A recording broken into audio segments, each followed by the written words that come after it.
పేదల ఇండ్లు కూల్చిండ్రు కదా హైడ్రా పేరిట.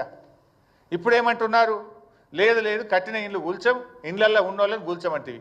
ఆ చిన్న పాప నా పుస్తకాలు తెచ్చుకుంటా, మా నాన్న కొనిచ్చిన వాటర్ బాటిల్ తెచ్చుకుంటా అంటే కూడా ఆ పసిపిల్ల మీద కూడా కనికరం లేకుండా ఇండ్లు కూలగొట్టారే. ఆ పాపానికి బాధ్యుడు ఎవడు? ఆ చేసిన అన్యాయానికి ఎవరికి శిక్ష వేయాలో నిర్ణయించండి. ఇప్పుడేమంటున్నారు, లే మేము ఇక కొత్తవి కూల్చము అంటున్నారు, ఏదో డేట్ పెడతాము అంటున్నారు. మరి కూల్చిన వాటి సంగతి ఏంటి? వాళ్ళు కట్టిండ్రు, డబ్బులు కట్టిండ్రు. Pay them the compensation.